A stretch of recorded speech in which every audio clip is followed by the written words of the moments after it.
जैसा कि आप सभी को पता है कि हरियाणा सहायक आचार्य 2024 हिंदी साहित्य से हम क्या है प्रैक्टिस सीरीज चला रहे हैं, जिसमें हमने क्या है आपको 3 सेट करा दिए हैं। किस पर? काव्य शास्त्र पर। तो आज हमारा प्रैक्टिस सेट 4 है, जिसमें क्या है हम आगे काव्य शास्त्र के जो भी क्वेश्चंस हैं, जिसमें आपका रीति संप्रदाय है, वक्रोति संप्रदाय है और ध्वनि संप्रदाय है, आदि संप्रदायों के क्या है क्वेश्चंस देखेंगे। हालांकि हमने पिछली क्लास में कुछ ध्वनि संप्रदाय के क्वेश्चन कराए हैं और वक्रोति संप्रदाय से भी 1-2 क्वेश्चन कराए हैं, लेकिन आज की क्लास में क्या है हम यहाँ पर चर्चा करेंगे रीति संप्रदाय से जो महत्वपूर्ण बिंदु हमें लगे उन क्वेश्चंस को यहाँ पे लाने का प्रयास किया है। उसके साथ ही क्या है वक्रोति संप्रदाय से 1-2 क्वेश्चन देखने को मिलेगा। उसके बाद क्या है आपको ध्वनि संप्रदाय से। ठीक है, तो चलते हैं आगे। तो देखिए पहला क्वेश्चन जो हमारा आ रहा है कि रीति संप्रदाय के प्रवर्तक हैं। तो रीति संप्रदाय के प्रवर्तक कौन हैं? वक्रोति संप्रदाय को मैंने आपको बता दिए कौन है ना। रस संप्रदाय के कौन है? अलंकार संप्रदाय के कौन है? तो देखिए रस संप्रदाय के कौन थे आपके? भरत मुनि। एक बार फिर से रिवीजन कर लेते हैं। रस संप्रदाय कौन थे? भरत मुनि। ठीक है, उसके बाद आपका कौन सा संप्रदाय आया? अलंकार। ठीक, अलंकार के कौन थे? भामा। ठीक, उसके बाद आपको बताए थे हमने ध्वनि। ठीक, ध्वनि के कौन बताए थे हमने आपको? आनंद वर्धन। ठीक है, वक्रोति के कौन थे? कुंतक। वक्रोति के कुंतक हैं। ठीक है, वहीं अगर रीति संप्रदाय की बात करें तो रीति संप्रदाय के प्रवर्तक कौन है आपके?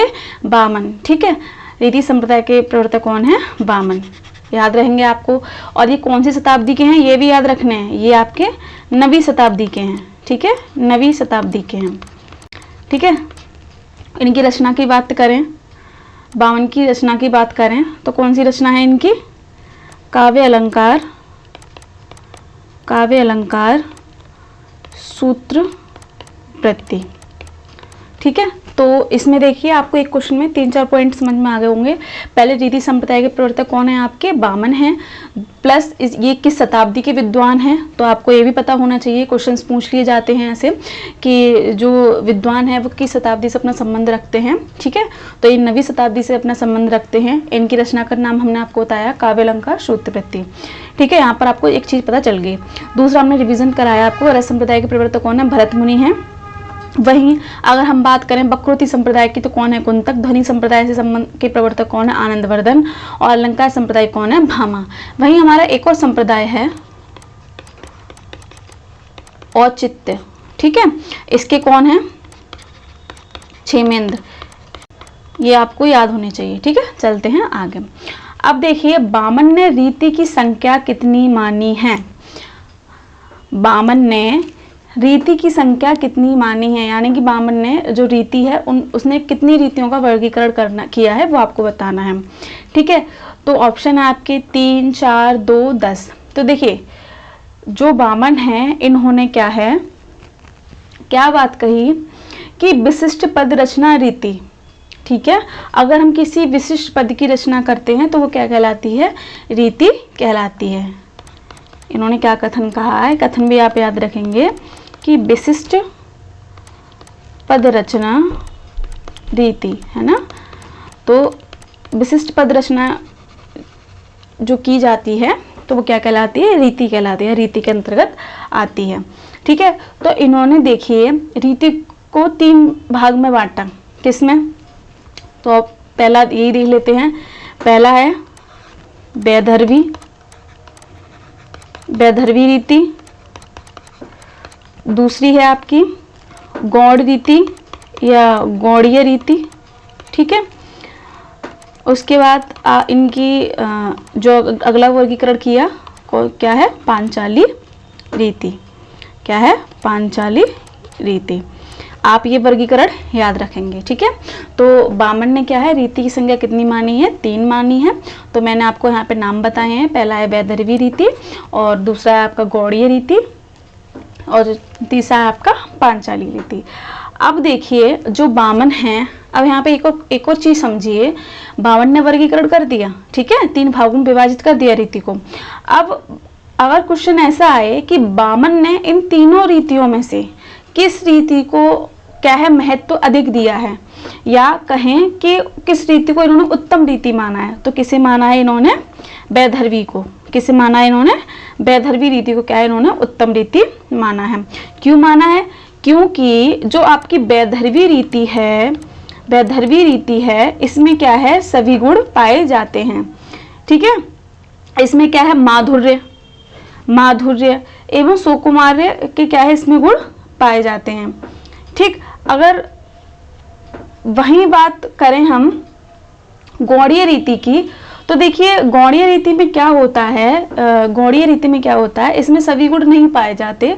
इसमें क्या है समास बाहुल्य एवं उज्ज्वल पदत्व का क्या है समावेश होता है। ठीक है, तो जो आपका जो गौड़ीय रीति होती है इसमें क्या है आपके रौद्र रस का क्या है प्रभाव देखने को मिलता है ना, ये सारी चीजें। वहीं अगर हम पांचाली रीति की बात करें तो पांचाली रीति जो है वो वैदर्भी रीति से क्या है अपना मेल खाती है इसमें, क्योंकि जो गुण वैदर्भी रीति में पाए जाते हैं कुछ गुण क्या है वही पांचाली रीति में हमें देखने को मिलते हैं। तो हमें ये भी पता होना चाहिए कि वैदर्भी रीति होती क्या है, गौड़ीय रीति क्या होती है, पांचाली रीति क्या होती है। तो मैंने आपको बताया कि अगर हम बात करें रस की दृष्टि से, ठीक है, तो देखिए जो आपकी वैदर्भी रीति है इसमें क्या है आपका श्रृंगार रस, करुण रस है ना, और हास्य रस और अद्भुत रस क्या है देखने को मिलता है। इसीलिए इसे क्या कहते हैं हम सुकुमार रीति भी कहते हैं। ठीक, अब बात करें हम गौड़ीय रीति की, तो देखिए गौड़ीय रीति में क्या है इसमें हमें रौद्र रस देखने को मिलता है। गौड़ीय रीति जहां कहीं भी रौद्र रस देखने को मिले, ठीक है, जहां कहीं हमें ओज का वर्णन देखने को मिले जिसमें क्या है ओज गुण की व्यापकता हो, तो उसे हम क्या कहेंगे गौड़ीय रीति कहेंगे। ठीक, वहीं हम बात करें अपनी पांचाली रीति की, तो ये पांचाली रीति है वो किस प्रकार का गुण दिखाती है, प्रसाद गुण को। क्या दर्शाती है, प्रसाद गुण को। इसमें देखिए सुकुमारता भी है और एक कहें कि इसमें शांत रस की अधिकता ज्यादा देखने को मिलती है। तो देखिए सबसे पहली बात कि वैदर्भी रीति को हम माधुर्य गुण भी कहते हैं। ठीक है, गौड़ीय रीति को हम क्या कहते हैं, गौड़ीय रीति को कहते हैं ओज गुण, क्योंकि इसमें रौद्र रस का क्या है समावेश अधिक होता है। वैदर्भी को कहते हैं माधुर्य, आपको याद होनी चाहिए चीजें, ठीक है, माधुर्य। वहीं हमारी पांचाली रीति को क्या कहते हैं, प्रसाद गुण। ठीक, तो आपको यहाँ पे देखिए 3-4 चीजें समझ में आई कि वामन ने 3 भागों में बांटा था रीति को, वैदर्भी रीति, गौड़ीय रीति, पांचाली रीति। वैदर्भी रीति में क्या है जो आपके माधुर्य के जितने भी रस आते हैं, जो गुण है वो देखने को यहाँ पे मिलता है। गौड़ीय में क्या है ओजपूर्ण वर्णन जहाँ हो तो वहाँ क्या है आपकी गौड़ीय रीति होगी। पांचाली रीति क्या है वैदर्भी रीति से क्या है मेल खाती है, इसमें शांत रस की भी क्या है उपलब्धता देखी जाती है। आपको चीज समझ में आई, चलते हैं आगे। अब देखिए कि किस आचार्य ने रीति को संगठना की संज्ञा प्रदान करते हुए उसे रस, ध्वनि आदि काव्य के आत्मभूत तत्वों का उपकारक स्वीकार किया है। कथन ध्यान से पढ़ेंगे, अगर आप कथन ध्यान से पढ़ेंगे तो आपको ये चीज समझ में आ जाएगी कि यह कथन किस आचार्य से अपना संबंध रखता है या किसकी विचारधारा से क्या है मेल खाता है। ठीक है, तो देखिए पहली बात क्या है, एक क्वेश्चन यहां से ऐसे बनेगा कि रीति को संगठना शब्द की, रीति को संगठना शब्द की युक्ति से किसने नवाजा, यानी कि रीति को संगठना किसने कहा है, तो किसने कहा है ये आपके आनंदवर्धन ने। एक क्वेश्चन यहां बनेगा आनंदवर्धन ने, आप देखते रहें। ठीक है, कि देखिए आनंदवर्धन ने क्या है रीति को संगठना कहा। ठीक, ये क्वेश्चन आपको यहाँ हल हुआ। वहीं जो कथन है वो भी क्या है आपके आनंदवर्धन ने कहा है। मैंने क्या कहा, आप कथन को ध्यान से पढ़ेंगे आपको समझ में आ जाएगा कि जो कथन है वो किस आचार्य की विचारधारा को दर्शाता है।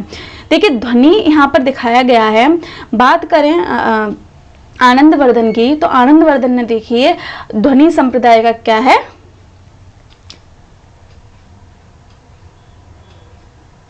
प्रचार प्रसार किया, या कह लें कि उन्होंने ध्वनि संप्रदाय का जनक भी कहा जा सकता है, प्रवर्तक भी कहते हैं। ठीक है, तो इन्होंने क्या कहा, अगर इन्होंने रस संप्रदाय में भी क्या है, सिद्धांत में भी क्या है, अगर इन्होंने मत दिया है तो इन्होंने क्या है रस को क्या है ध्वनि के रूप में स्वीकार किया है। ठीक है। तो वही ये बात क्या कहना चाहते हैं कि रीति को संगठना की संज्ञा तो इन्होंने दी, साथ ही उसे रस, ध्वनि आदि काव्य के आत्मभूत तत्वों का उपकारक के रूप में स्वीकार किया। तो यहाँ पर आपको चीज समझ में आई, तो ऑप्शन कौन सा सही होगा आपका? आनंद वर्धन। ठीक है, चलते हैं अब आगे। तो देखिए यहाँ पर कि भोज ने कितनी रीतियों का निरूपण किया, यानी कि भोज ने रीतियों को कितने भागों में बांटा? 4, 6, 5 या 3? तो देखिए सबसे पहले हमने आपको बामन के बारे में बता दिया कि बामन ने 3 भागों में रीति को बांटा। तो किस किस भागों में बांटा? वैदर्भी हो गई, गौड़ रीति हो गई और पांचाली रीति हो गई। वहीं हम बात कर लें भरत मुनि की, तो देखिए भरत मुनि ने क्या है, पूछा जाता है, ठीक है। भरत मुनि ने रीति को 4 भागों में बांटा था।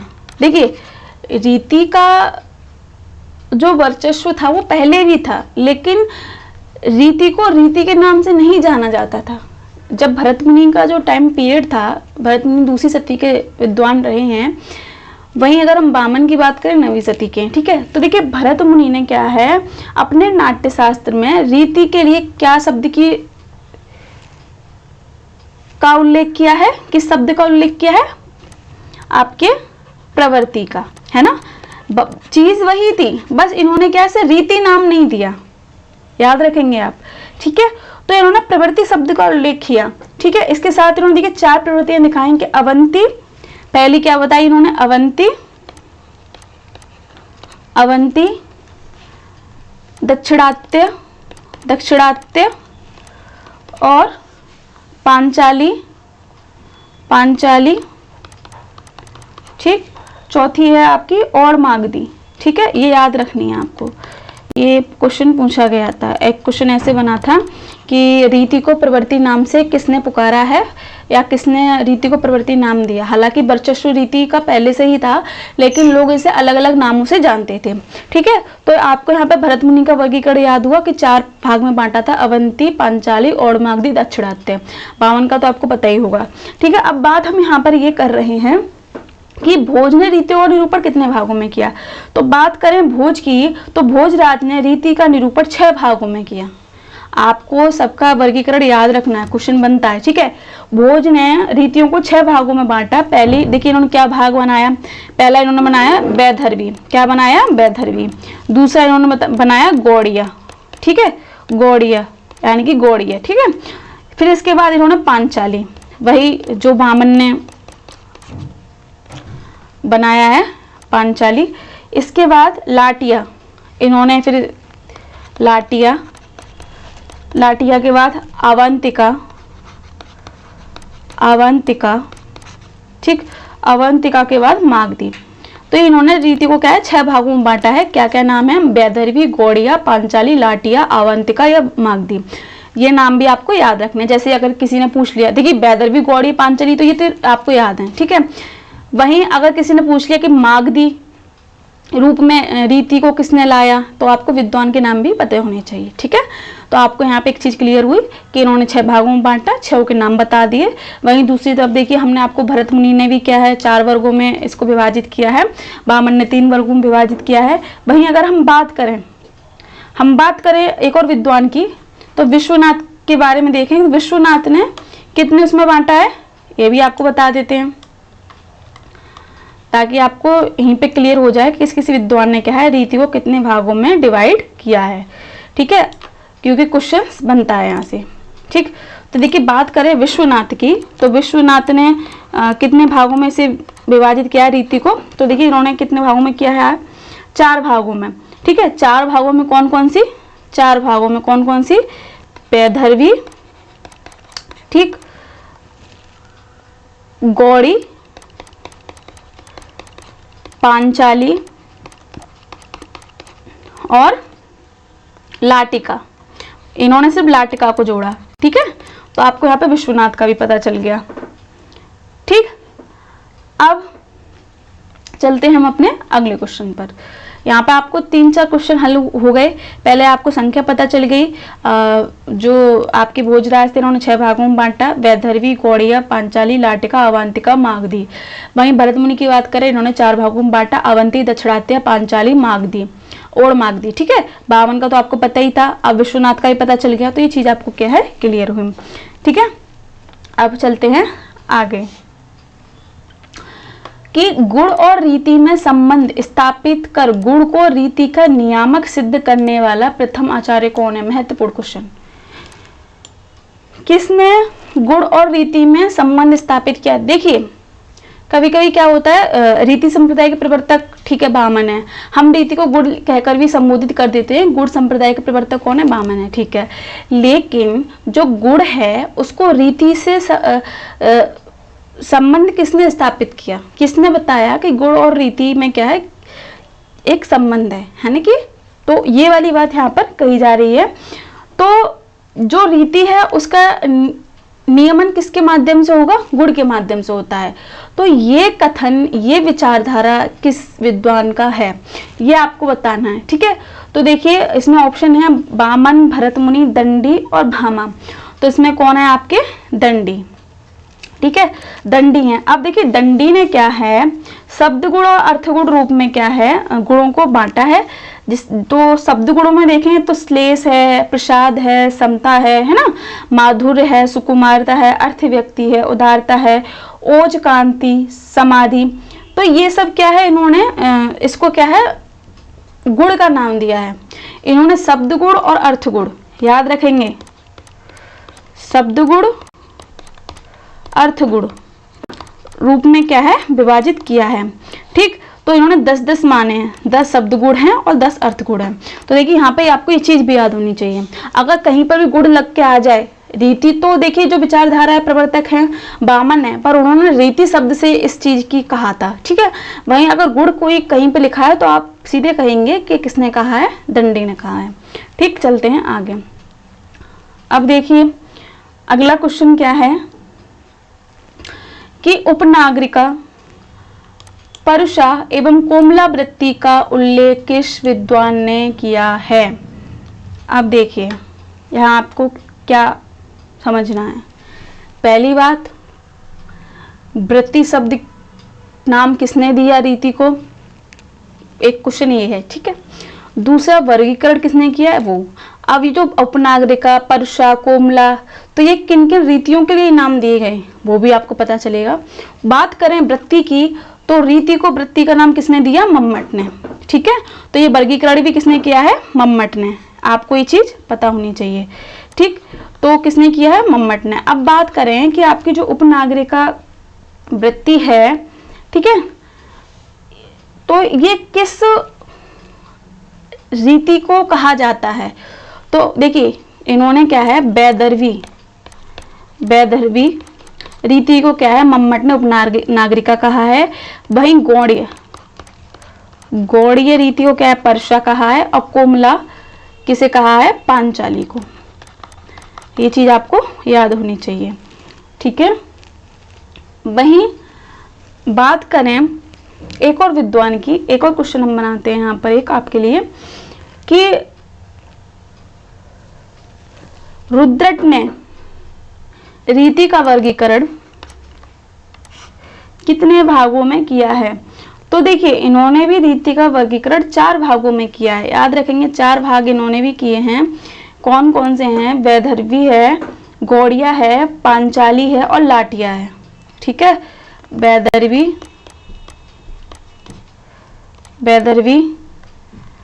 गौड़ी, पांचाली, लाटिया। ठीक है, लाटिया। तो ये चीज भी आपको याद रखनी है। विश्वनाथ का भी हमने आपको बताया था, तो उन्होंने भी 4 भागों में बांटा। वहीं भरत मुनि ने भी 4 भागों में बांटा, लेकिन डिफरेंस देखिए क्या है, उन्होंने लाटिया को लाटिका कहा। ये चीज याद रखेंगे, उन्होंने लाटिया को लाटिका कहा। ठीक है, चलते हैं आगे। अगला क्वेश्चन देखिए, वचन विन्यास क्रमों रीति उक्ति किसकी है? वचन विन्यास क्रमु रीति, ये पंक्ति किस विद्वान की है या किस आचार्य की है? राजशेखर की, बामन की, मम्मट की या दंडी की? ठीक है, तो ये किसकी है? राजशेखर की। ठीक, चलते हैं आगे। अब देखिए अगला क्वेश्चन क्या है कि माधुर्य गुण व्यंजक ललित रचना कौन सी रीति कहते हैं को कहते हैं। ठीक है, तो क्या क्वेश्चन क्या कह रहा है कि माधुर्य गुण जो है आपके किस रीति में पाया जाता है। मैंने आपको बताया कि जो माधुर्य गुण है उसमें क्या है, हमारे जितने भी रस हैं, है ना, जितने भी गुण हैं, माधुर्य से जिसकी उत्पत्ति होती है, चाहे वो आपका श्रृंगार रस हो, आपका हास रस हो, आपका अद्भुत रस हो, तो ये सारी चीज़ें, है ना। तो ऐसी कौन सी रीति है जिससे क्या है माधुर्य गुण की उत्पत्ति होती है या फिर जिसे माधुर्य गुण के रूप में देखा जाता है। तो आपको ये चीज़ पता चली गई होगी कौन सी रीति है यहाँ पर, वैदर्भी। ठीक है, और आपकी ओज गुण किस में मिलता है आपके, ये भी मैंने आपको भी बताया था, किस में मिलता है आपको ये, गौड़ीय में। ठीक है, ओज गुण, ओज गुण। ठीक है, तो आपको ये पता होनी चाहिए। वहीं अगर हम पांचाली रीति की बात करें तो जो ये पांचाली रीति है ये वैदर्भी एवं गौड़ीय की अंतरलावर्ती रीति है। ठीक है, जिसमें माधुर्य एवं सुकुमार दोनों के गुण देखे जाते हैं, इसीलिए क्या इसे पांचाली रीति कहते हैं। अब देखिए वही बात हो रही है कि लाठी रीति कौन सी है, तो इसमें क्या है, लाठी रीति में क्या है आपके वैदर्भी और पांचाली के गुण पाए जाते हैं, है ना। तो इस रीति को क्या कहते हैं, लाठी रीति। ठीक है, आपको चीज क्लियर हुई। चलते हैं आगे। अब देखिए इसमें क्या कहा गया है कि वक्रोक्ति का सर्वप्रथम शास्त्रीय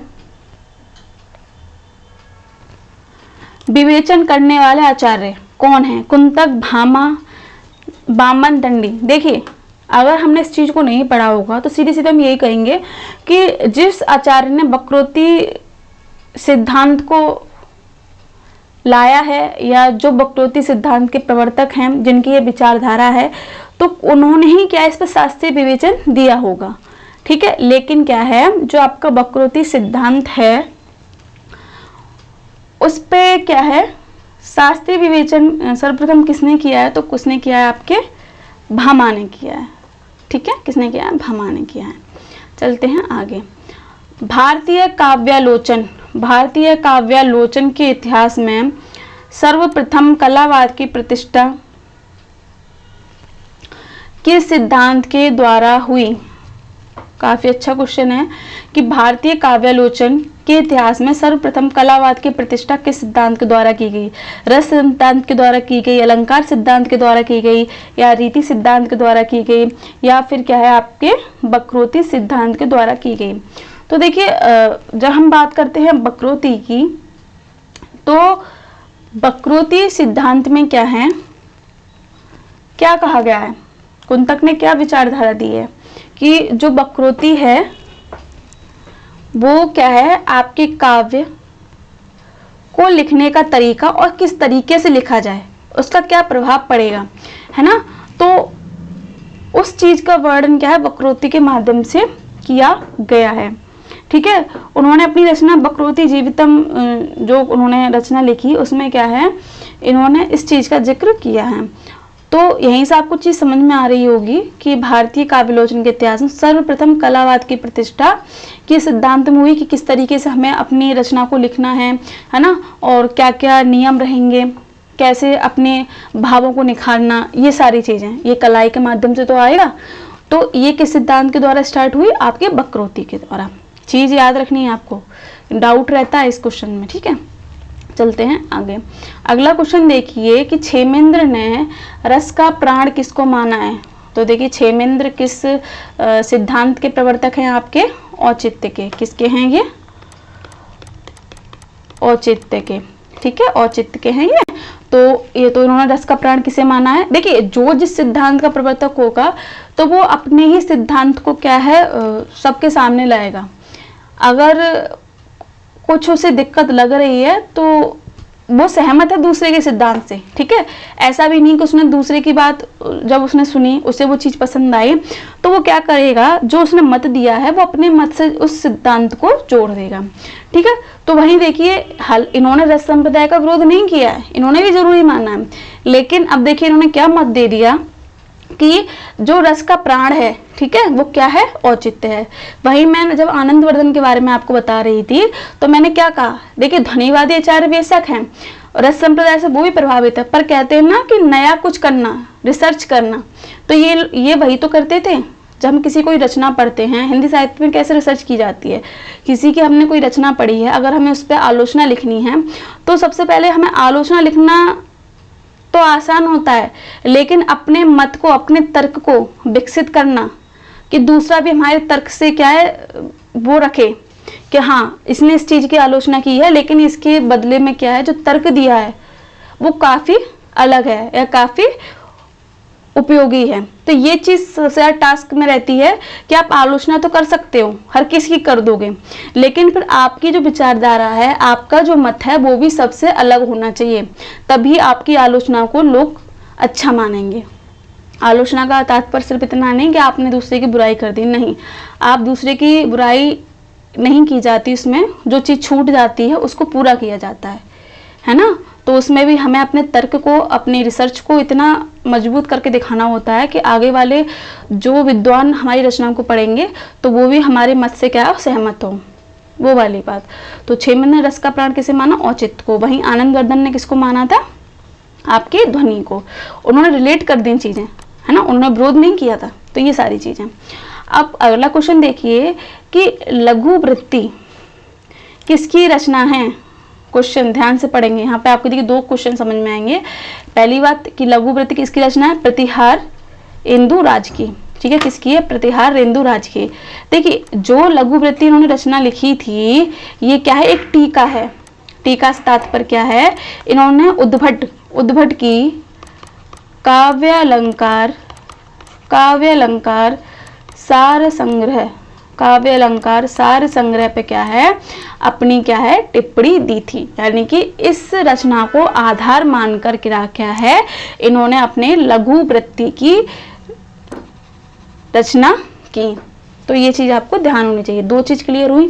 अगर क्वेश्चन ऐसे पूछ लिया जाए कि उद्भट की काव्य अलंकार सार संग्रह पर टीका किसने लिखी, है ना, लघु वृत्ति नामक टीका किसने लिखी, तो पहली बात तो राइटर आपको पता होना चाहिए कि प्रतिहार इंदुराज ने लिखी, ठीक है। दूसरा ये सॉल्व हो गया कि कौन सी जो लघु वृत्ति है किस रचना के ऊपर क्या है इस रचना को लिखा गया, इस टीका को लिखा गया, किस पर लिखा गया, आपके काव्य अलंकार सार संग्रह। इसके रचयिता कौन है, उद्भट है, ठीक। तो आपके यहाँ पे 2 पॉइंट क्लियर हुए। चलते हैं अगले क्वेश्चन पे।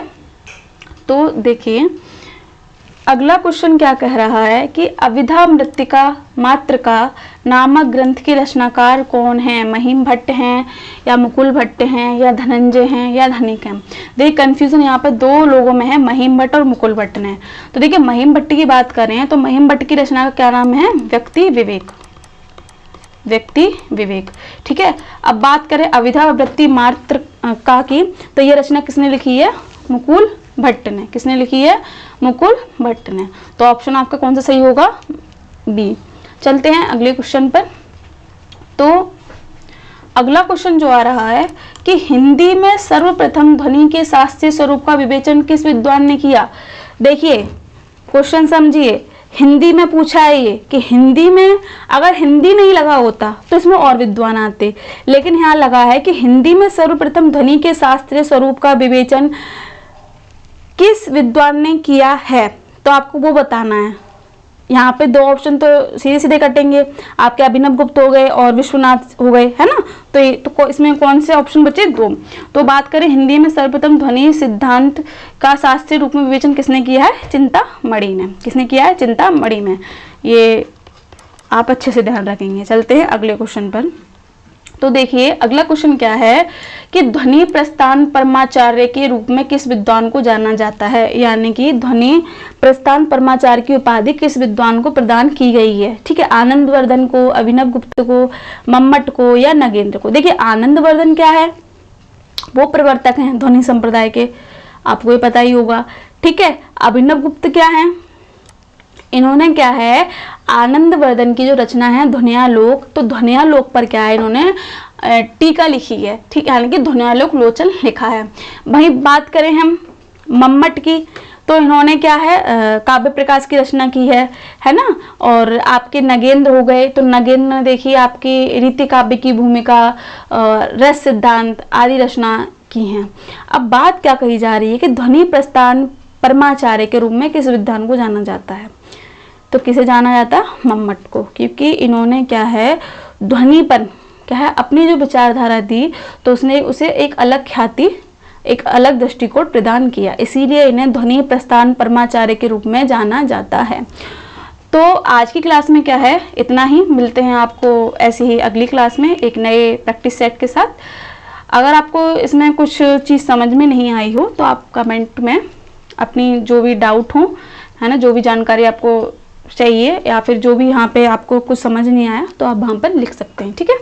तो मिलते हैं आपको अगले प्रैक्टिस सेट में, तब तक के लिए धन्यवाद।